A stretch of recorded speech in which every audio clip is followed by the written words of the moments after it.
If you haven't already, you can go ahead and say howdy in the chat. You can include your name, your pronouns if you wish, your location, your career focus, and your LinkedIn profile link if you'd like some new friends. You can also use some hashtags if you're hiring, looking for a job, looking to mentor someone, or looking for a mentor for yourself. You can also use those hashtags. So here's the team. We have our fearless leader, Holly, with her fabulous 70s album cover. We have myself, Amanda Vanderhayden. That's how you say my last name. It's not too bad if you just kind of sound it out bit by bit. I am the vice president, and I am wearing the same shirt as I am in that picture and same glasses and everything, so you know which one I am. That was purely accidental. And we silly pictures. Yes. We have the fabulous Connie Flores, who is battling against seasonal allergies and can't make it tonight, but she is our great social media coordinator. So if you saw this event, she was responsible for that and all of our graphics and everything. And then we have Tammy Steffens. Is that right? I always feel like I'm not pronouncing that right. Who's just a ball of sunshine, and we are just so happy to have her on the team. Like stuffins, like you're gonna squeeze the stuffing out of her. No, it's more like Steffens, but yeah, you're close. No squeezies. It was very accurate. Some fun facts about our team is between the four of us, we have worked in fintech, health tech, biotech, agriculture, and as a high school Spanish teacher. And I feel like four of those are just Holly alone. One member of our team is so dedicated to tech that her brain is controlled by an app, very similar to this picture you see here. It's exactly like that. That's exactly what happens with the neurologist too. And one member of our team is a beast at Dance Dance Revolution, if y'all remember that game.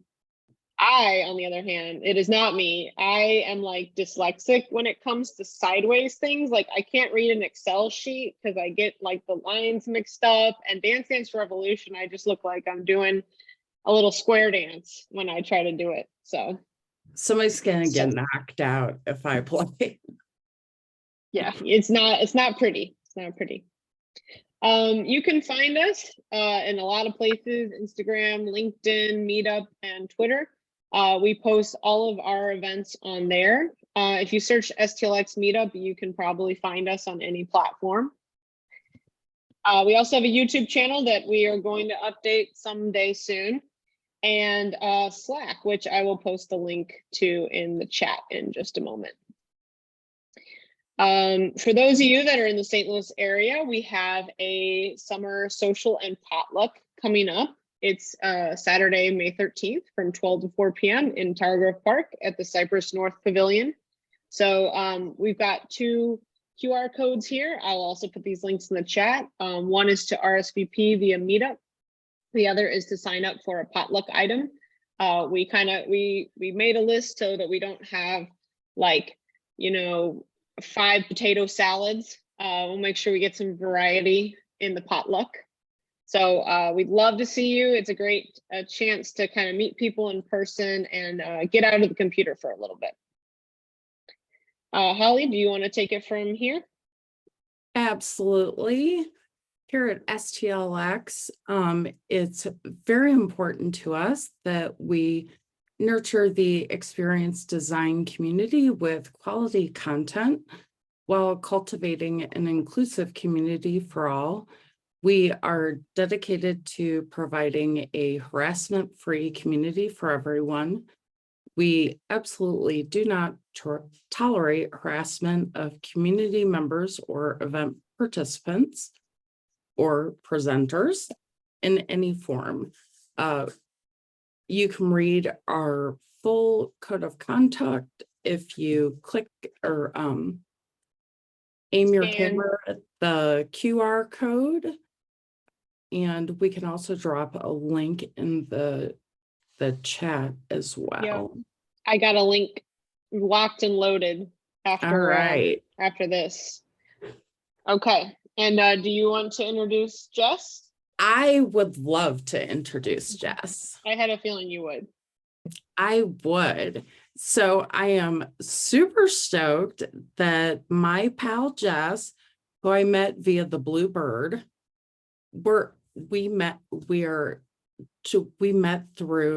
the Twitter, as my mom would say. That Bluebird. Yeah. That Bluebird, we met through the Twitter. I was a total fangirl from the start. Jess is just a fantastic human who gets to the meat of stuff. Quality content at all times, lots of depth. And so Jess has, as you can see, a heck of a lot of experience in UX research. What's CRO? Conversion rate optimization. So Oh, yeah, using testing, A/B testing, multivariate testing with design to get more money out of things. It's a marketing thing. gotcha. Yeah. I'm literally drowning in the acronyms every day. You saw me blank out on it. I haven't done it in 5 years. I was like, I did that once. I don't know. Yeah. Yeah. SaaS, which is software as a service, and product. I've done that one. I know that acronym. Me too. And is compassionate about people and the human experience. I can vouch for that. There's not more than 100%, but I would say as full as you can get 100%. And so is going to talk tonight about some of the values that are listed here in the bio, and look at all the interesting things that Jess loves. And that's why I adore Jess. So I'm super excited to hear what Jess is going to share tonight, and you all will get to learn. All right. And thanks, Holly. And we'll let Jess take it away. Awesome. Thank you. Before we get started, I'll do a quick visual ID. So I'm a white person wearing dark tortoiseshell glasses. I have short, spiky, brownish blonde hair, and I'm wearing a black motorcycle jacket, sitting in front of some plants and a bird poster. My nerdiness cannot be removed from my persona. That's just how we do. Let me pull this up. We're going to go through. So just so everyone knows, I'd love to go through about 15 minutes of some framing of what bravery is, what brave conversations are, why we might find ourselves in these situations, how our bodies tend to react to them. And then I'd love to do a little bit of work around topics that we each find brave for ourselves, and then go through some tactics, some very practical tools and tips that you can try for yourself and even for others, for how to approach brave conversations going forward in a way that maybe gives you a little bit more autonomy and control. And if nothing else, maybe helps you bring your heart rate down before you get into something. So let's see if this works. I'm using Keynote for the first time. That always feels scary. I've never used Keynote before, and I've owned a Mac for years. I like it most of the time. You can see my screen, correct? We're okay on this? Yep. Okay. Well, the tech check is complete. Great. That was easy. Awesome. So like Holly said, I'm Jess Vice. I use they, she pronouns. You're welcome to tweet me on the Twitter if you want at Jess Vice UX. I have some links at the end of the presentation with more contact info. I'd love to network. I'd be more than happy to message and chat on the side and connect with everyone who's here tonight. I do have a deep background. I said 15 years. Holly said 2 decades. It's somewhere in there. You lose track after a while. And I think when you extend it to 2 decades, excuse me, that includes retail work, that includes, working at restaurants. And one of the things that I learned really early on in my career, if you consider, adult earning a salary as your career was that lots of people have opinions and they are not afraid to tell you what they think. And being a Virgo, being a first child, being raised in a conservative home, I was never given tools or language around how to set boundaries, how to step up, how to speak up to someone who felt like they could tell me what they thought about my body, about my appearance, about my attitude, or any of those things. And so it has taken me maybe into the last 5 years to start learning this language. And so mostly my goal tonight is to share some of what I've learned, because we all sort of get disadvantaged by the way that we're raised and by the societal expectations that are put on us. And learning to advocate for yourself is a skill, and it takes practice. And so our goal tonight is some practice. And let's see, there we go. Before we get started though, and I kind of alluded to this, I just want to acknowledge really clearly that due to my upbringing, the color of my skin, and a myriad of other factors that are built into the fabric of our society, I have very innate privilege and biases that affect the way that I experience the world. I am working to build my own awareness of them and to deconstruct the beliefs and mindsets that they feed. So tonight, as we approach each other, as we come to this topic together, we will all bring a different and unique lived experience, and every single one of them is valid and true. So as we go through this and as we meet each other and start to hear each other's stories, I would just ask that we approach each other with curiosity and openness and belief that what someone chooses to tell you is real, even if you may not understand it. The other piece of this is that we also come from power dynamics. Some of us may be bosses, some of us may be leaders, some of us may be employees just starting out and learning how the corporate world works. And so there's always a power dynamic at play. And as we talk about brave conversations and what that looks like, keep in mind that you may be on the receiving end of someone's brave conversation, that it's not always us being the ones being brave and stepping forward. It's sometimes and very often the person next to us, or the person who's working with us, or the person who's working for us, who has to be brave and step up. So our goal together tonight, while I can't promise a safe environment, I would like to express that this is your space and that you have ownership over your experience tonight. If that means staying off camera, if that means opting out of breakouts, if you need to leave early, by all means, please make this what is most beneficial for you. As I said, we'll go through some tactics and tools, and we're going to practice, because practice is empowerment. When we try to apply things for the very first time in a heated emotional situation, we don't have the skills built in that we could get from practicing when we're in a low emotional state or low emotional stakes. And if you leave this evening with just some awareness of tools and resources that you didn't know about before, we're going to consider that a win. That feels like a great thing. I've learned some really amazing things in the last couple of years, and I'm super excited to share them with you. And before we keep going, I'm going to pull this blind down so I don't stare into the sun for the rest of the time. Apologies. We were just complaining about how rainy it's been here, and then the sun came out. Also, I wanted to say too, I'm not going to be able to watch the chat probably. So if there's something there that I need to attend to, would someone please just speak up and flag it for me? Yeah, just we got you. Okay, I figured. And also, I just want to take a second to acknowledge the beauty of your words. And people have been expressing in the chat how much they appreciate your sentiments already. Awesome, thank you. That's great feedback. It's difficult to, especially in brave conversations like this, one of the conversations that we find ourselves in a lot is admitting that we're wrong, or admitting that we have a bias or a privilege that clouds the way that we see. And I think especially right now, and especially speaking to white people, that is something that practicing and learning is really good. And it's been taking a lot of work. So I really appreciate that. I would love, if it's okay with each of you, however this feels comfortable, we don't do a very good job of breathing throughout the day. That's one of the first things that we cut off. And that's also one of the quickest ways to connect to our body. So because this is all sort of a very emotional, physical experience, I'd love to just start with maybe sit up a little straighter than you have all day. Give your belly some space, straighten your back and lean back, ground your feet on the floor a little bit, stretch, and take the deepest breath that you've taken all day. Maybe take 2 of them.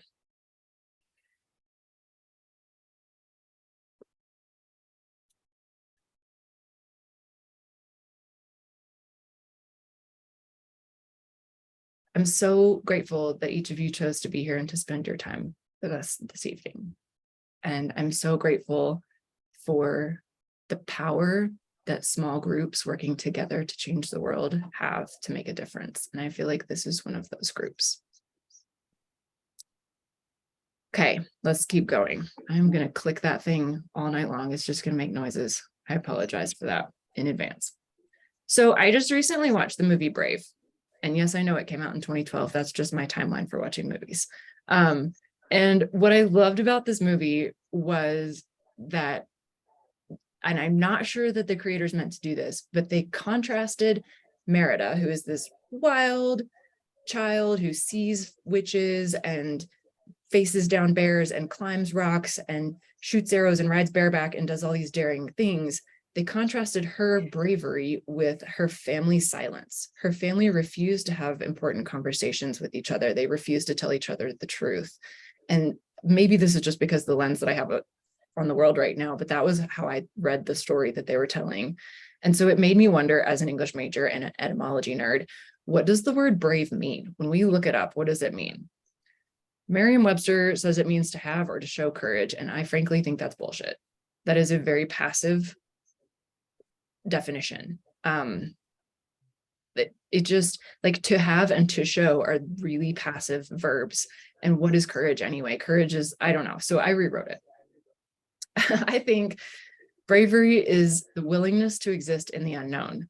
And I think that the 3 key pieces here are willingness, because we do choose this. We choose to be brave. We don't get dragged kicking and screaming into it most times. Sometimes there are instances where we have to. And then existing is, I love how brief or extensive that could be, right? The universe has existed for millennia, but we can exist on the bus for 5 minutes between stops. So thinking about existence as this flexible space that we can choose to be in or choose to leave. And then the unknown is an emotional space, because we have to deal with so much uncertainty and we have to lean into it. And we often don't, like, the unknown implies unexpected outcomes. We're not sure what's going to happen next. And so the willingness to sit in that for just a little bit, I think, is what defines someone's bravery.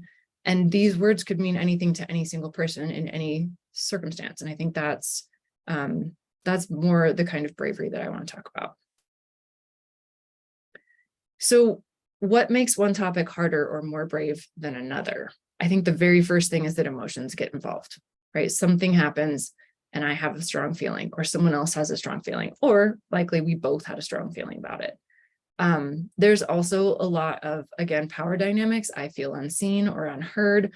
I feel vulnerable because I have to reveal something about myself, or someone crosses a line with us and we feel like we have to address that. I tend to catastrophize a lot. That's my favorite poison, is just imagining all the horrible things that can happen. And so when something happens, I leap to the absolute worst possible scenario, and then I'm a hot mess.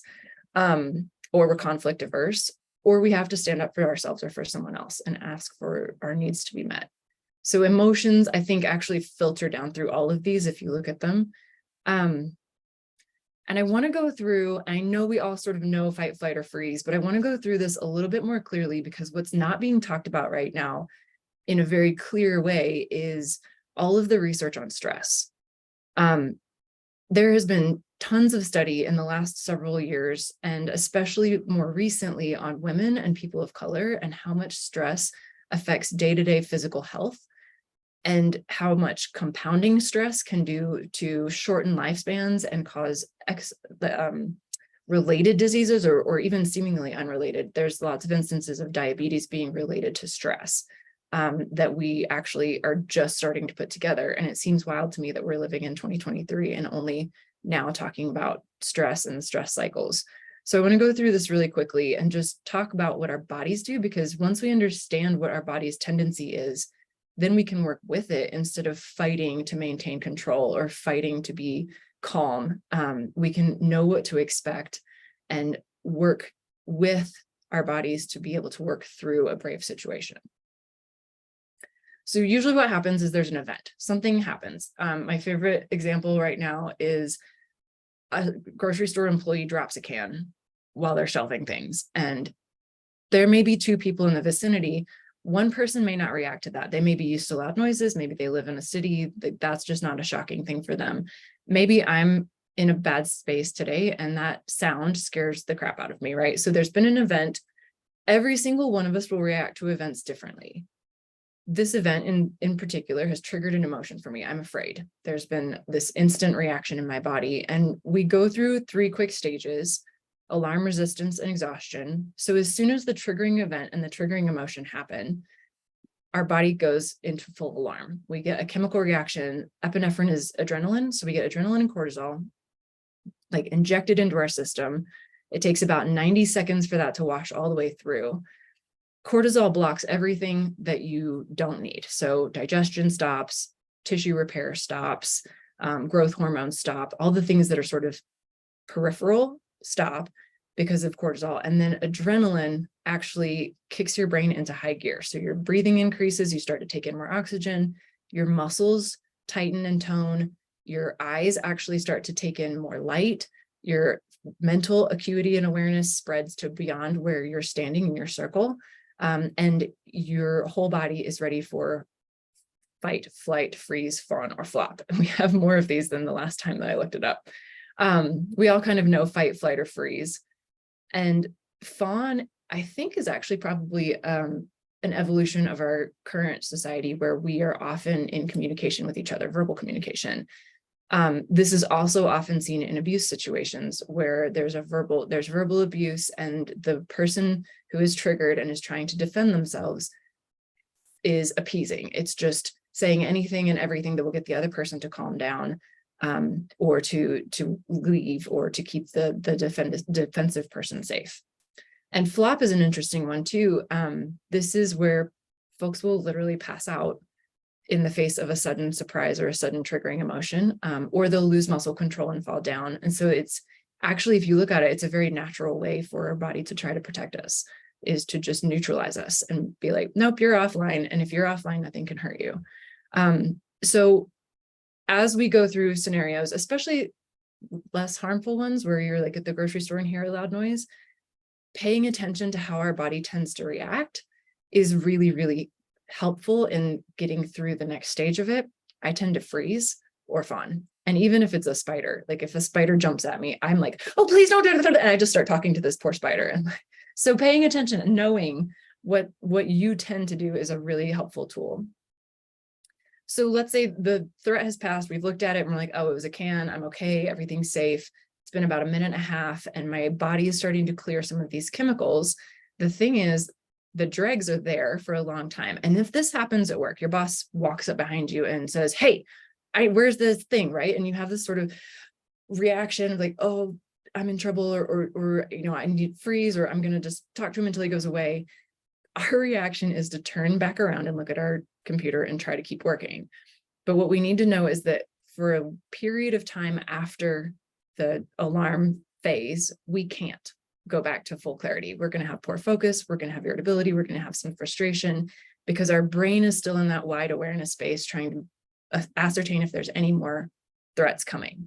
It's sort of got the radar out. So knowing that, if we continue in these cycles day after day, especially I'm thinking about like an abusive or a stressful workplace, if we continue in these cycles where every day we're triggered into alarm and then come down from it and then trigger again and then come down, what actually happens is that this builds up in our systems and we start, these repeated stress cycles actually turn into toxic stress, and toxic stress shows all the same symptoms of this trauma. So by not closing this loop and taking care of our bodies, we're actually causing ourselves more harm. And the first thing that we can start doing for ourselves, obviously we recommend therapy, we recommend a lot of external help, but the first thing that we can do for ourselves is completing the cycle. So once I've gone through alarm, I've come down into resistance, and I'm starting to feel kind of tired and washed out from this experience, there are a handful of things that we can do that ground us back and sort of flip-flop the chemicals in our brain. A lot of people turn to physical exercise, go for a walk, do some push-ups, jumping jacks, run around the block, something like that to clear those chemicals even further out of your system. Some folks are able to meditate and breathe through it. I find for myself that my reaction is to cry. As soon as I feel incredibly safe, I feel safe, like the danger is over and the brave conversation is done, I break down and cry for probably 20 minutes. So I've actually started booking a time for myself after a meeting. If I know the meeting is going to be intense, I'll give myself 30 minutes after and I'll go sit in the bathroom and cry until I'm okay. Another really great way to clear the cycle is to have a person that you are comfortable touching and ask them to hug you. Connection with another human actually releases serotonin and oxytocin and dopamine in our brains so quickly and so effectively that it washes all the residual stuff out of our brains. So community is a really beautiful way to complete the cycle. So I wanted to go through this because knowing how our bodies work and knowing that it's automatic, it's a reaction we can't control, that we really can't change this, we can tip ourselves into working with them and working for them and being able to set ourselves up for success in a way that we know that we at least will feel safe on the other side of these conversations. So before I go on, are there questions about or comments about the first part? The chat's just lots of heck yeah, know what that's like. I mean, I think, and I think we can welcome people to come off mic if they want for a few minutes. We're doing great on time. And you mentioned some really fantastic things, and that, I'm a freezer too. Mhm. And if I feel trapped, I'll cry Mhm. because I feel like I can't stick up for myself. Mhm. And I'm not really a crier. Like, that's not a release for me. Everybody is so different. And I think it's really important to take the time to examine and think about, like, what are your things? And mine is like, I'm more of a freeze or a fight. Mm. But I was thinking about the fawn. I watched this documentary on the FLDS this week, and the keep sweet, like that fawning, like never be too loud Mhm. or raise your voice, and I think women in particular, we get that message a lot. And Yeah. as even at work, and it can be very subtle at times, Mhm. and there can be this sort of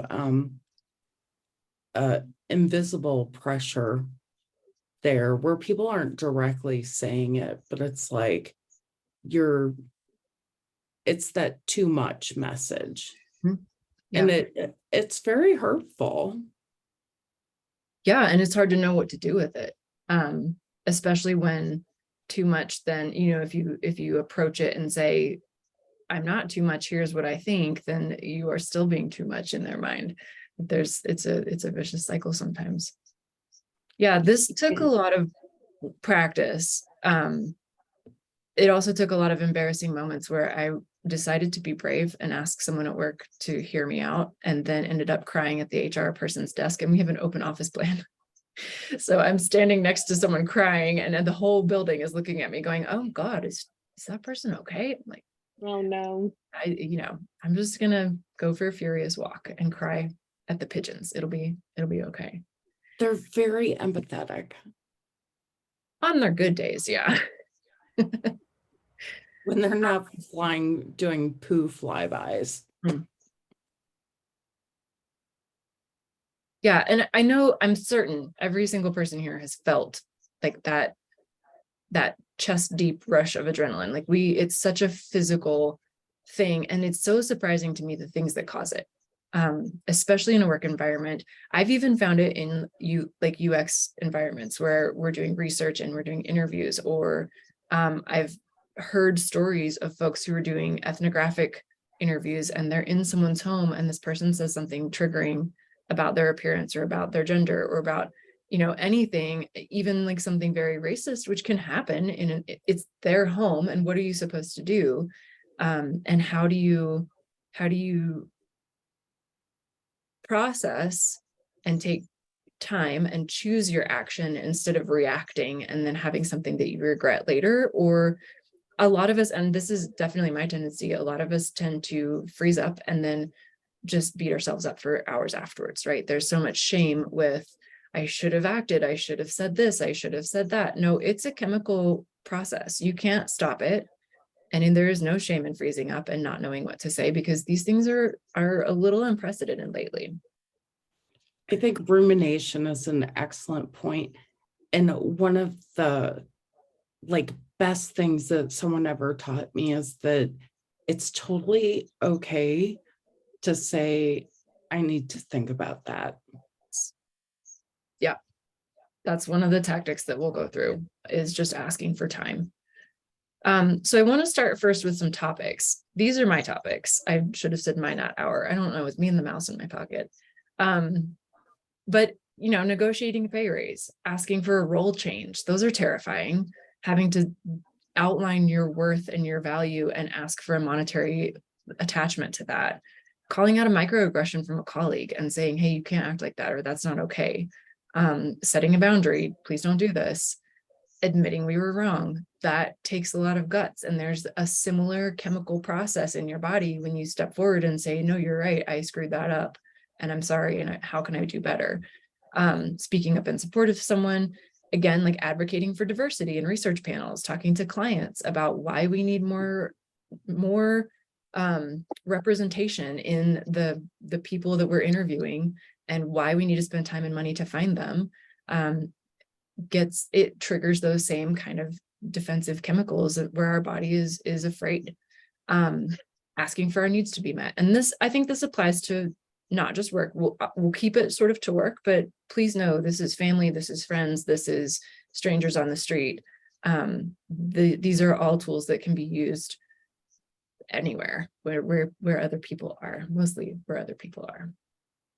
So I want to give you a chance to do this. I want to give you all a couple of minutes to have a little breakout and meet some other folks. I'd say we've got I think we've clocked 15 minutes. It could go 10. There's not as many folks as we'd imagined on the sign up. So meet your crew, say hi, tell people how you're feeling right now. Maybe even have a quick check-in of ooh, I could feel all the chemicals while we were talking about them. And then list out some brave topics. We've got a Google Drive link instead of a Miro board. I just would ask that as we go into these little breakout sessions, that no judgment. What happens for another person may not happen for you. It may not make sense for you, but that's okay. Everyone's experience is valid. Make time for each voice so that everyone gets a chance to share. And then sometimes when we don't know, we don't want to validate things that we don't understand, that the best response is just thank you. Thank you for sharing. Thank you for speaking up.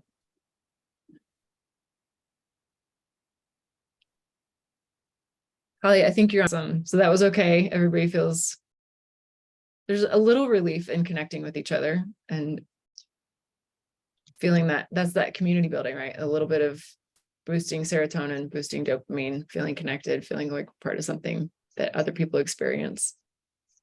Yeah. And having really personal conversations with people that you barely know. Yeah. Yeah. And finding out we're all fairly similar. That we feel like we're very alone in this until we start to talk about it. And then it's oh, now we got this. Humans are far much more alike than they are different overall. Yeah. Our social customs might be different, but human emotions. Yep. Concur. In our group, I heard several wonderings or questions about how to handle specific situations. That was a perfect lead in to what we're going to talk through next. This part really excites me. So as a Virgo, I love to have a plan. I love to know tactics. I'd love to be really organized and logical and think through all the things that I'm going to do way ahead of time. That's why those off the cuff conversations freeze me up. So there is a lot of benefit to practicing and to being prepared, even just by thinking through something before you've done it. But before we do anything, I want to be very, very clear that in any triggering situation, in any event where you feel pushed into the alarm stage, your first duty is to protect yourself. If it's physical, social, emotional, anything, you are the most important in that situation, and protecting yourself no matter what is the thing that needs to be taken care of. And if in the aftermath, afterwards, if you look back and say, I froze and I feel bad about that, like maybe reframe it as, my body froze up to protect me. Thank you for doing your job. Again, the goal is always protection. Your body will always try to protect you first. So we try to shame it into feeling like it was doing the wrong thing. But I think shifting into this mindset of protecting yourself first is also really helpful. Then we start to work with our bodies and with our chemical reactions. So some of that might look like this, right? You have lots of options. And I think one of the most interesting things that in hindsight, we look at hard conversations, in the moment, we don't see options. We see what's right in front of us and we see one way to approach it. And we feel stuck because we are not taking a moment to breathe. But if we can think ahead of time about all the different things that are available to us, in the moment, we may be able to calm down and ask for what we need, or even to delay. So obviously you could engage. I love rescheduling. I love relocating. Hey, could we take this outside? Hey, actually, this happens to me a lot. Folks come to me after meetings with clients and say, what did you think?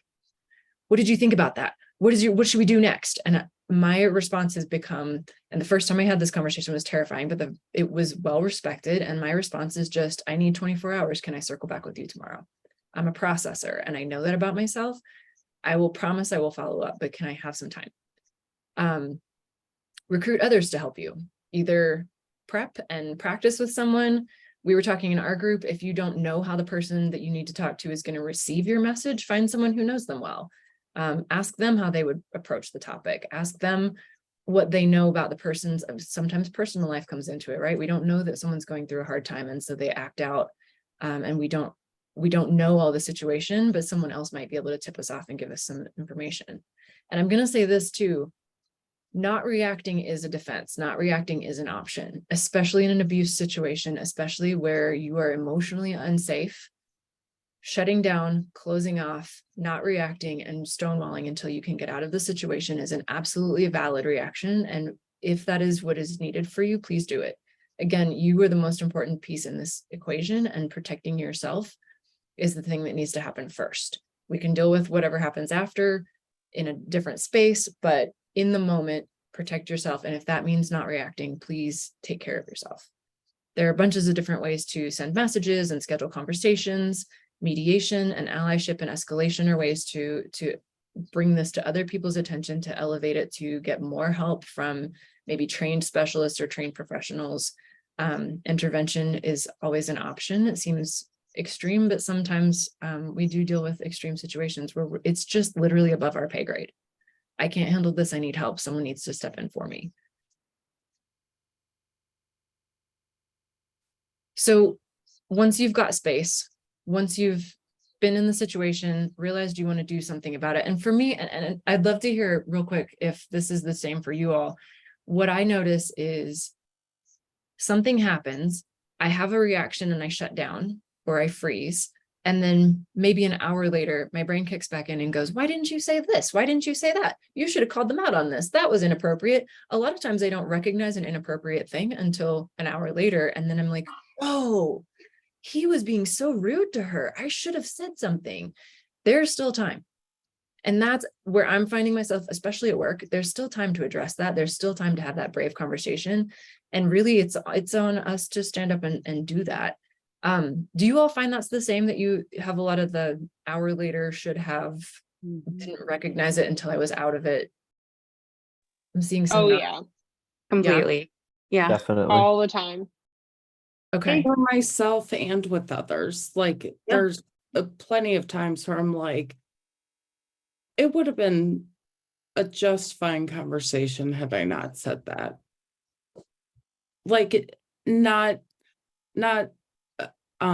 maybe offensive enough that I need to go make an apology, but also like note to self, maybe that just could have been that could be not said in the future. Yeah, that's true. I've had a lot of those moments being a director and having employees where I have to go back and say, hey, that thing I said was inappropriate. And I'm sorry. And that's not the kind of leadership you deserve. And that takes the same process.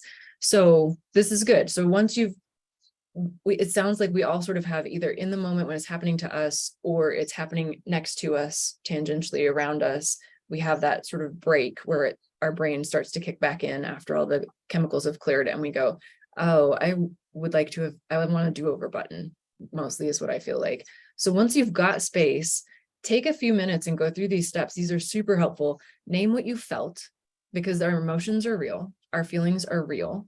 No one can tell you that you were wrong if you say I'm angry or I'm scared or I am nervous or I am elated. No one can tell you that that's not a true feeling. Those are your feelings. So name that emotion. I'm embarrassed. I am frustrated. And then maybe even name the trigger. What was the thing that made me feel that? Was it their tone? Was it the word they used? Was it the way that they approached the situation? Was it how the other person felt that made me feel bad in response?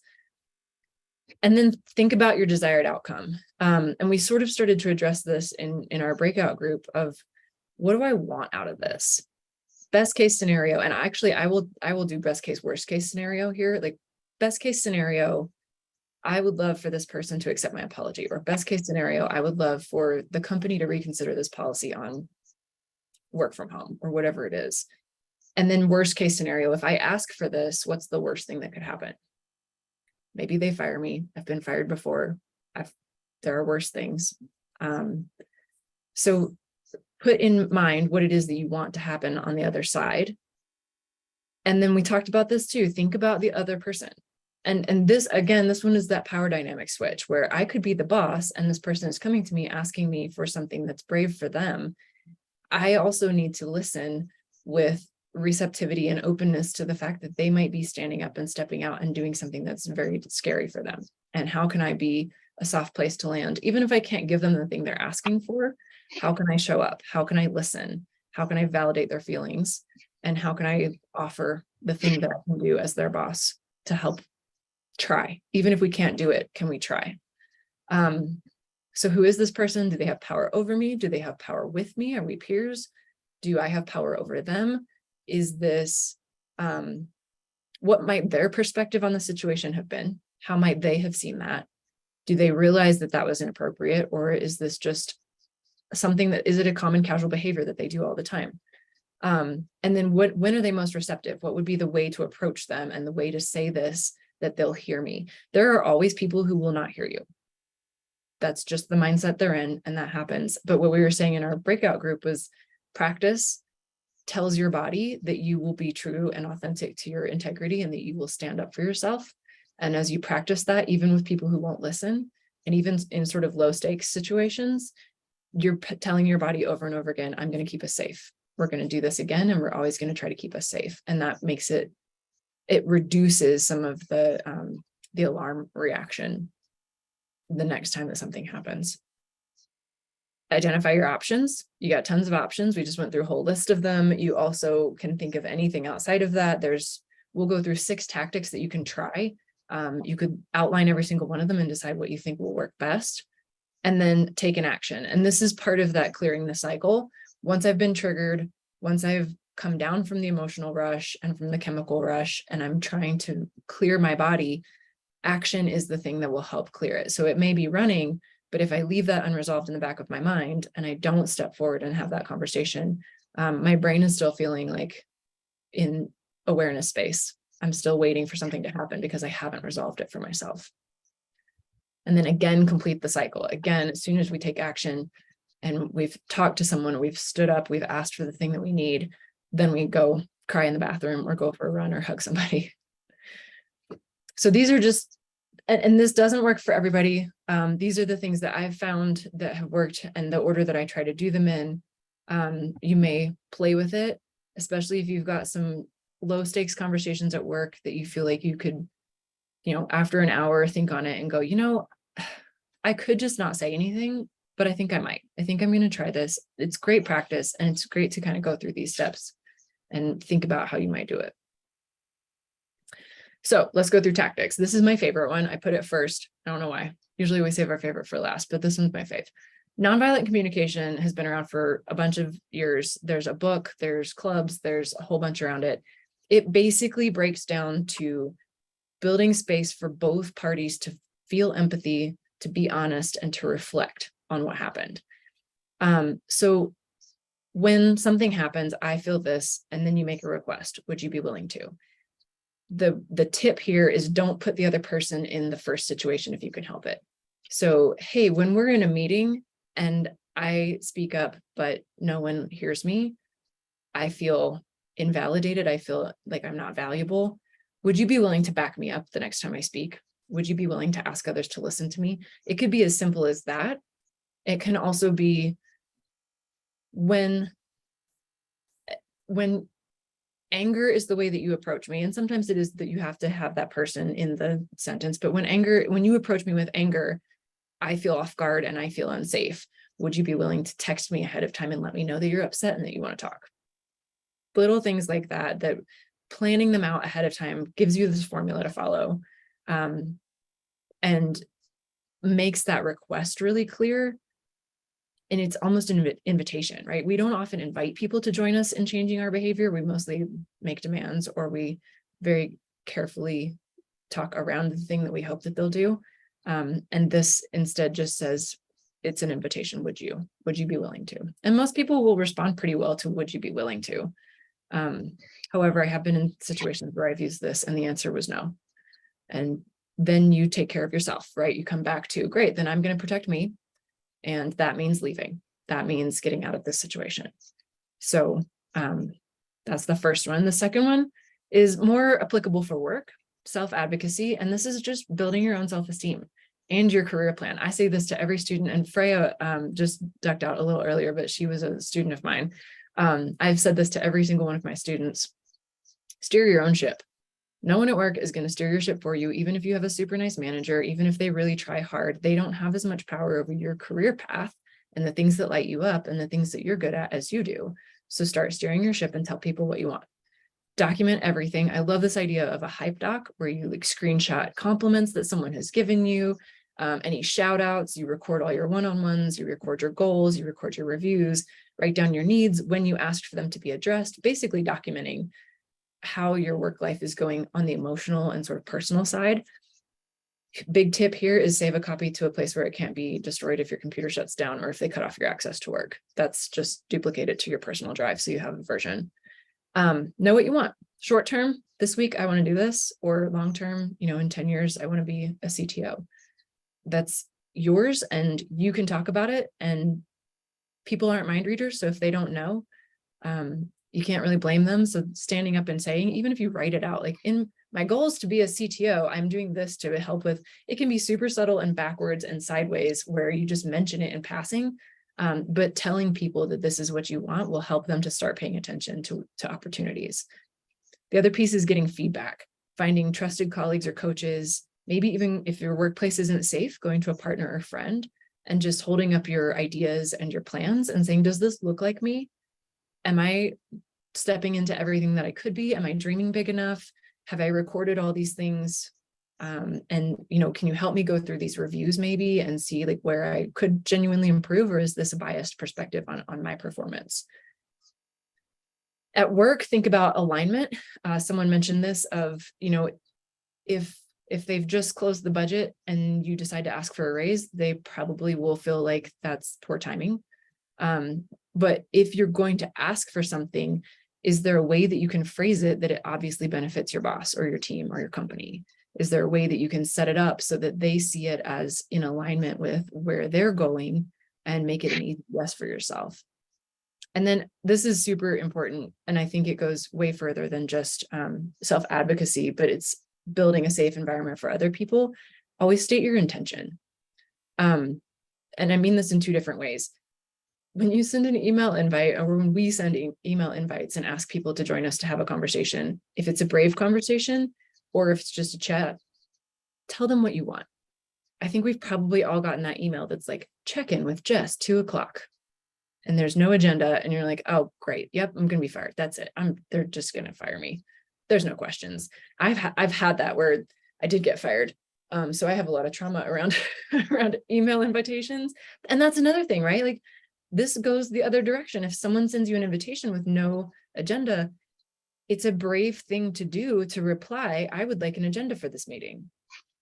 You don't have to explain why, but you can ask for that. And that tells your body, again, I'm going to protect you. I'm going to ask that we're not getting fired. And if we're getting fired, they tell me.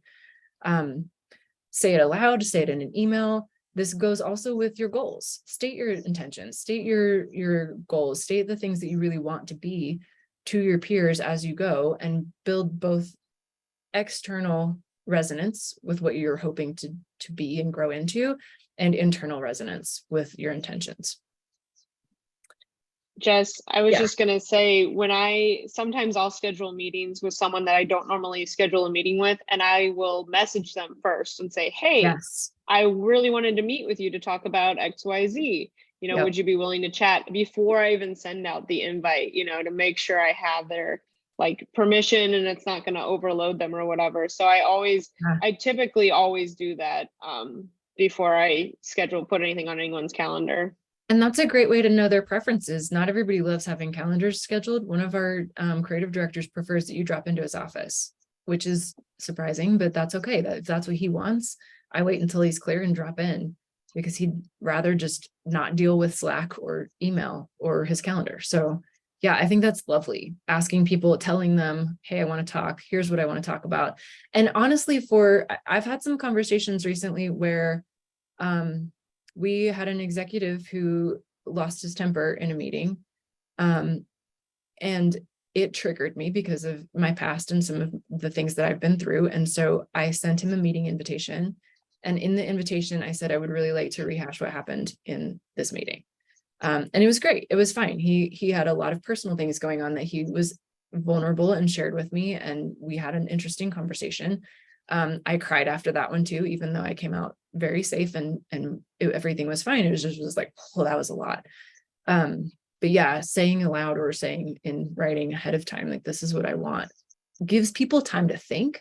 Because if you show up in someone's office and just go, I want a raise, they're like, yeah, I haven't thought about that. And our instant reaction is usually no. Oh, I can't do that. Oh, that's too hard. Oh, we don't even.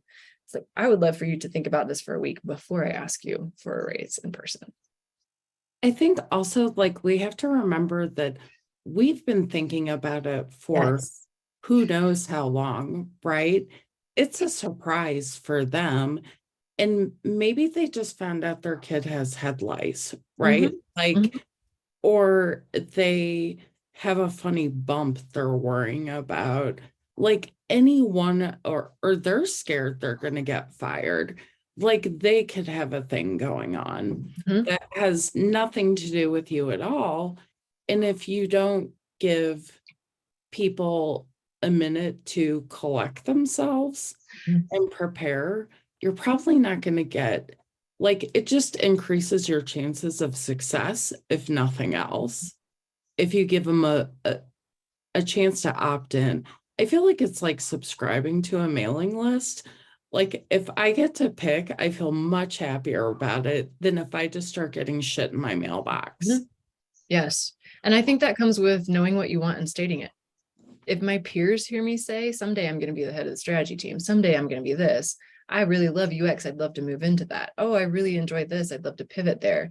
If my peers have heard that, who knows who's going to go ask them for feedback? Hey, have you heard Jess say this before?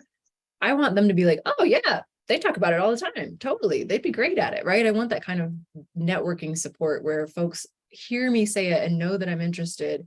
And then when I ask for it, it's not a surprise. They're like, oh yeah, we knew this was coming. Here's our plan. And they've had some time to think about it rather than just all of a sudden, sorry, this is new. You want what? Yeah, I think it's like an extension of consent. Agreed. I'm a believer in the power of words. And I think that when we state our intentions aloud, we're also talking to the universe and we are creating the future that we would like. That is a whole separate talk.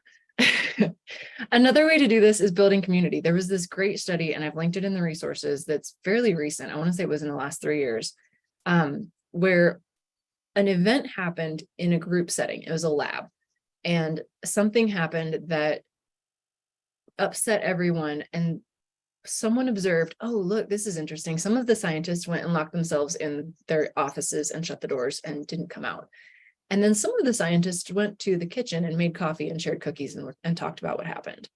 And so they recreated the situation with a different group of people and did some measurements. And they found that the folks who connected and cared for each other as soon as something had happened actually had more chemicals that were positive swirling through their brains. They had created this safe space that was they were able to network and sort of feel supported. Again, coming back to community is one of our ways to decompress and to complete the cycle from some of these stress responses. But if we isolate ourselves, then we're just an echo chamber in our heads going, what if this had happened? I can't believe that. What, maybe I should have done this, right? That if we seek each other out, we're actually going to have a better time getting through whatever it is. And this could even be collecting some folks that you trust and saying, hey, I have to have this brave conversation. I'm scared spitless. Would you talk me through it? Can we practice? And then when I'm done, can I come back to you and tell you how it went? Even just building yourself a group, 2 people who love you and support you and think you're awesome. And they don't even have to be colleagues. This can be family. This can be friends. This can be, your activity groups, nonprofits, anything outside of work. This is people. People are the thing that help us get through. This one is a good tool for people who maybe even have kids and employees who are bosses or leaders who have a lot of responsibility and have people coming to them and asking them for brave things. SCARF is status, certainty, autonomy, relatedness, and fairness. It's a really good framework for assessing what someone else might be feeling and being able to address it in plain terms. So when I'm worried about status, I'm asking my boss, or I'm asking sort of the room, does what I do matter? Do people like me? Is my work valued? Certainty is more about the whole. Do I know where we're going? Do I have the tools that I need to help us get there? Do I understand my part in it?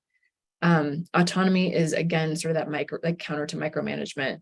Do I have choice over my work? Do people trust me to do it and to own it and to take responsibility? Do they believe that I'm the right person for this? Relatedness is, do I belong here? Are there other people who look like me? Am I alone?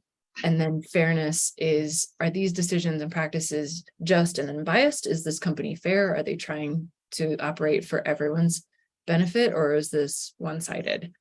So even as a manager or director, looking at your employees as they come and ask for things, wondering where uncertainty might come from for them, and then wondering what might have flared this concern or flared this emotion for them. A lot of times when an employee is brave enough to ask you for something, it's because they've been triggered. They've been through some event or some emotion that has caused them to step out and to push the boundaries a little bit, push their boundaries a little bit, not our boundaries. So I love this one actually, and I don't have kids, so I don't know, but I would imagine this works pretty well with teenagers, that they want status and certainty and autonomy and fairness, and thinking through like which of these would they be reacting to might help.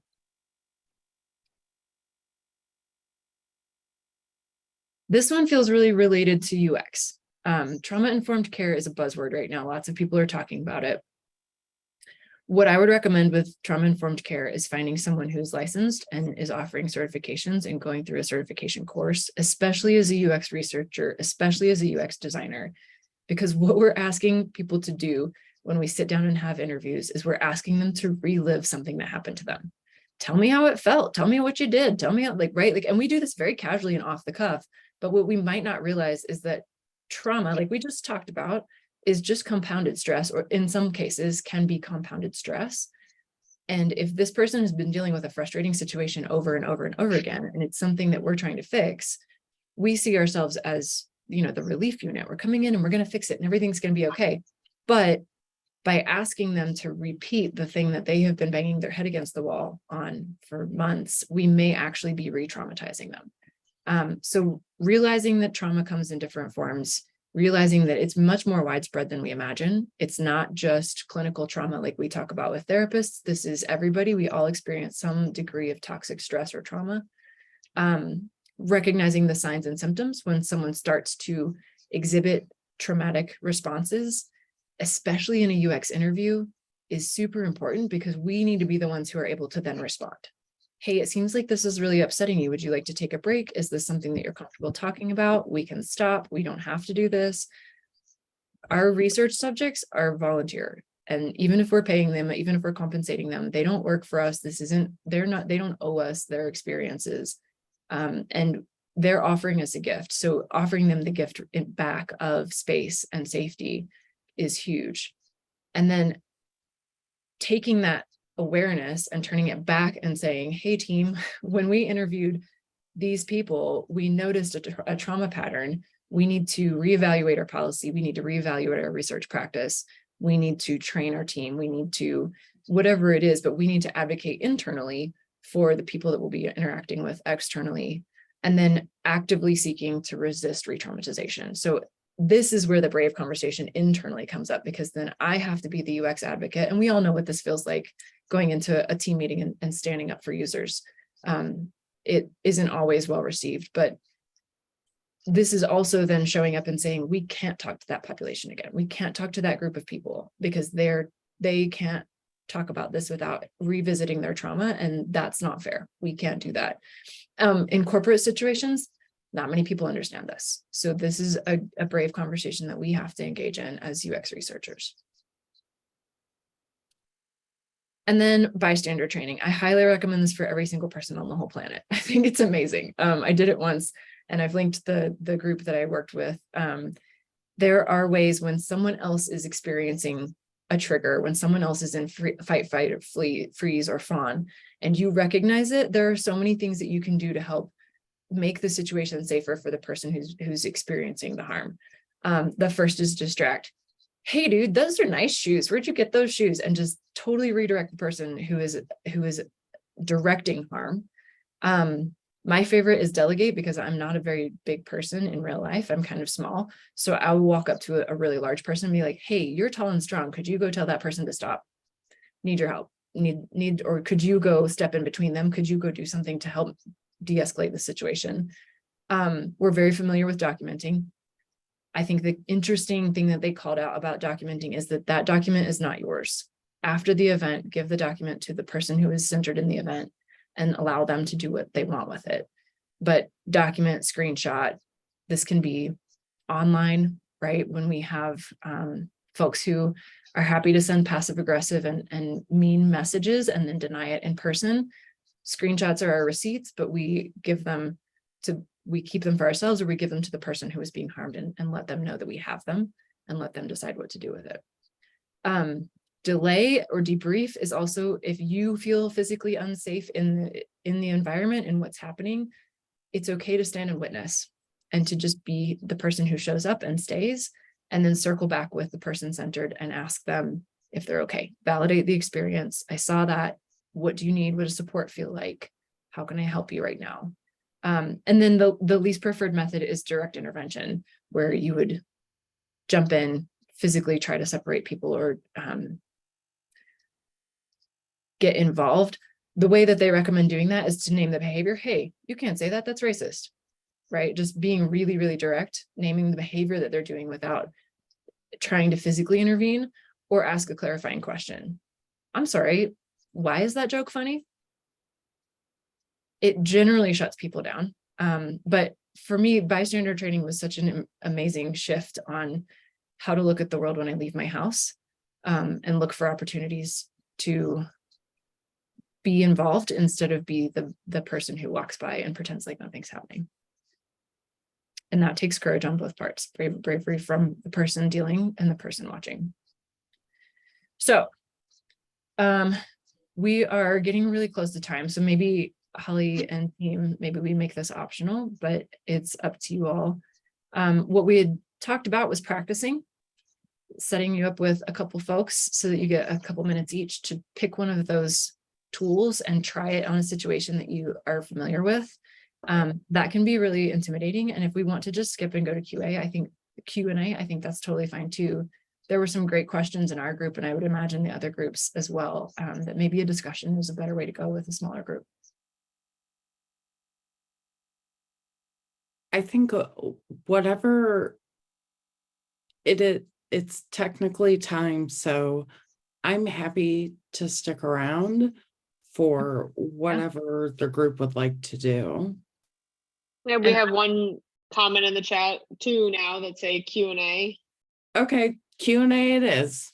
I'm good with that too. Awesome, great. So give us your Q's and Jess will give some A's. I don't have to be the only one giving A's. I was gonna say we can all give like, some A's. Yeah, I think everybody has lived experience with this, and hearing from others is another way that we build community, right? And broaden our options. So yeah, anything Yeah. that's coming up for you, let's chat about it. Hi, Doug. Doug. I was thinking when you had that last slide up that when people are like abusive to service staff, like anyone who's trapped behind a counter, that is a huge trigger for me. I've worked a lot of those jobs in my life, and I know that often it's people who are vulnerable, like economically, like in lots of different ways. And additionally, they're literally stuck behind a counter and they probably really need their job. So they can't afford to risk popping off at a customer, even if they are being abusive. And it just gets under my skin.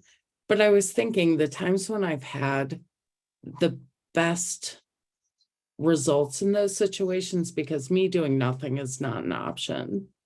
And I'm always kind of astounded that there's so many people who are content to do nothing. I'm like, and I don't think there's like a right or wrong. I just like am wired to act. But is when I put my focus on the person who is being mistreated and just become a physical barrier between them and the person who's berating them. And like, I'm kind of doing this and just trying to pour empathy out to them and be a distraction. And then the mouth gets bored and leaves. That was one of the tactics that they recommended, was that distract either the aggressor or the person who's dealing with the brunt of it by saying, hey, do you have the time? Do you know where I'm trying to find, just asking them to do their job, but directing them away from the torrent of words that's coming at them. That's amazing. Having been in retail, and several of us, I'm sure, know this, but having been in retail, you get that one person that comes through. I had one lady that just chewed me out one side and up the other, and I was calling for help. Everybody was on their break. I had a line out the back of the store, and she could not say a nice thing and just left in a huff. And the girl who came behind her said, honey, she's always been a bitch. I went to high school with her. Oh my gosh. Okay, like just acknowledging, even just saying, I see you. I see Love how it when that was. happens. You're hanging in there. Keep going. I always tell people, they're like, oh, I'm sorry, I'm new. It's my first day. I'm like, you're doing a great job. First day sucks. Oh yeah, like when somebody's new and they're like, oh, I'm sorry, I'm so slow. I'm like, look, I'm not a VIP and everybody has to be new sometime. Yes. Like, I try to remember that it's not the cashier's fault that I'm running late. That's my poor planning. And I don't have the right to take out my irritation really at myself on other people because I have nuclear grade ADHD and I don't know what time means. Yeah, totally. And Jess, we have a question in the chat from Bobby that is asking, have you ever heard of Dear Man? Looks like a acronym. It's a DBT skill. Yeah, I haven't. I was going to ask about that. Bobby, are you comfortable sharing what that is? Yeah, I guess like a DBT is a dialectical Behavioral therapy. behavioral therapy, and it's kind of sort of based off of CBT, which is cognitive behavioral therapy, but it's more for, I guess, more focused on people with trauma and stuff like that. And Dear Man's one of the skills that they teach people, and it seems to do a pretty good job of helping somebody formulate, like, if they're going to write like a letter or something, Mhm. or the actual words that they're going to use to be able to be assertive and get what they actually want, and Yeah. not really be, I guess, not really being able to say what they want and not have to worry too much about what are they going to think of me and stuff all through that time. That's awesome. Yeah, I'll look that up. I'm not familiar with that one. Oh, thanks. Jessica Yeah. looked it up and linked it in the chat. So just getting to practice the narrative. I think the first couple of times I tried it, I felt totally ridiculous. And now I'm like, do you want to play skit with me? Because it helps so much. Like, it takes all the, I don't know, stage fright out of the well, most of it. Oh yeah, and also take some like the cognitive side of trying to come up with the words at the time as well, if you have it written down, or if you can Yes. send it as a letter or something. Yeah, I give a lot of presentations, and there are always pieces that I write down because I want to get them the way that I wrote them. And I know that it sounds a little rehearsed, but I don't care because I want to get it said the way that I mean. And that, yeah, writing things down, having a partner or having a friend that you can run it by. Hey, can I practice this on you? Does this sound like me? Am I being authentic to myself? Is this really what I would ask for? Is that really the outcome that I want? Like, can you reflect back to me?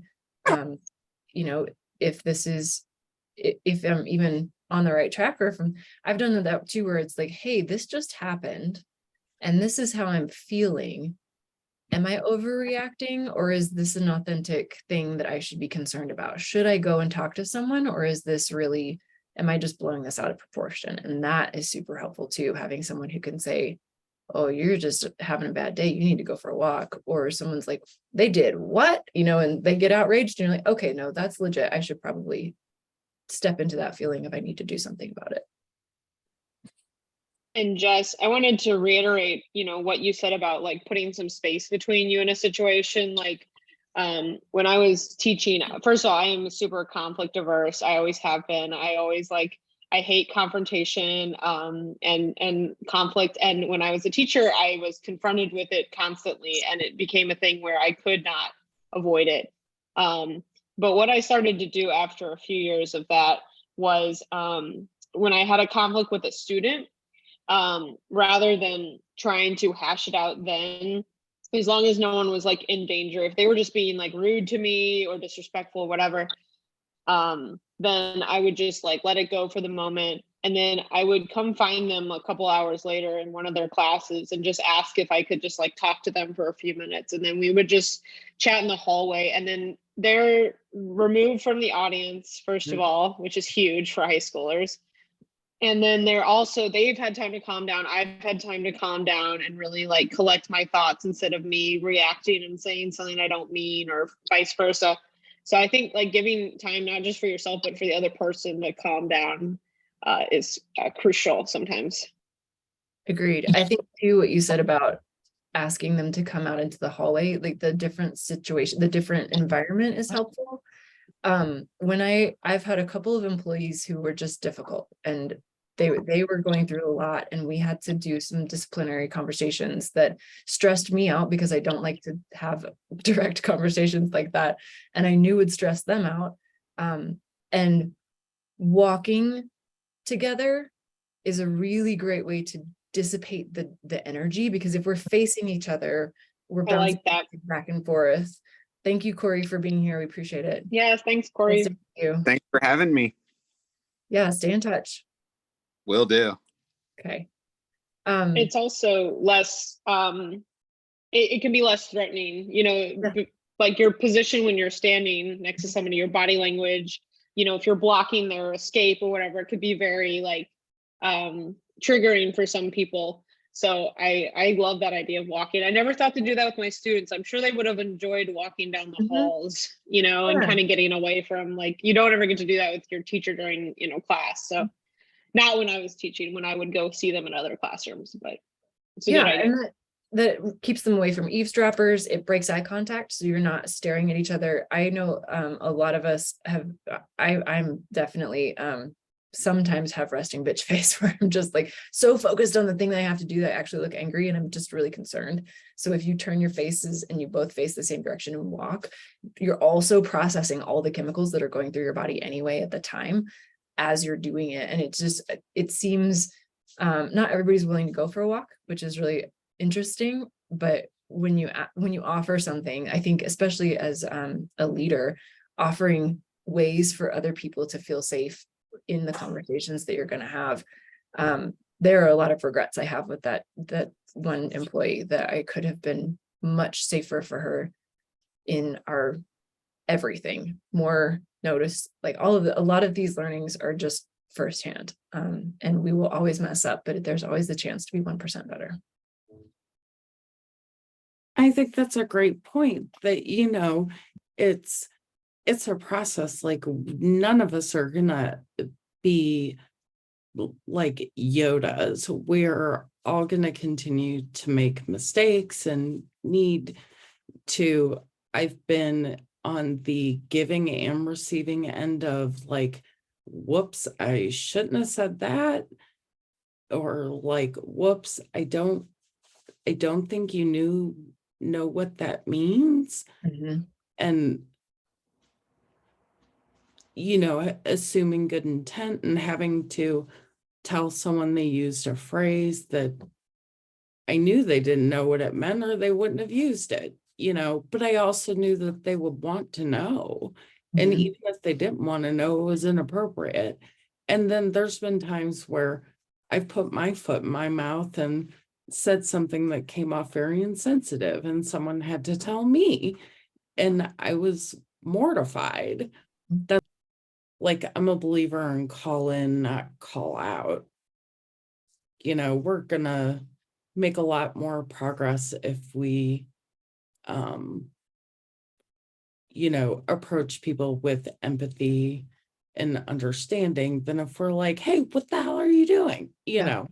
Yeah, building community, right? Rather than isolating. And I Right. think that isolate and retreat actually goes both ways. We can isolate people by telling them they're wrong, by calling them out in front of others. That it's also our job to say, hey, I want to bring you into this. This is what we value. Here, this is how we talk. Here, we don't use those words. And here, this is why, right? We're all equal. And I want you to see it on the positive side. I don't want to ostracize you for maybe not knowing, but even if you did know, for choosing that, I'm going to give you another chance to choose differently. Yeah, that's the community building. I've been, if you all have not read Emergent Strategy by Adrienne Marie Brown, I highly recommend it. It's a very hopeful approach to changing the world from small things. And that's why I sort of mentioned at the beginning, like, small groups like this are the way that we're going to move into change, because it takes little micro networks of people talking to each other and people encouraging each other to continue building those networks that will get us to a different space. Who is the author, Jess? I'll put it in the chat. Yeah, Adrienne Marie Brown. I can spell it for you. I think it's all lowercase.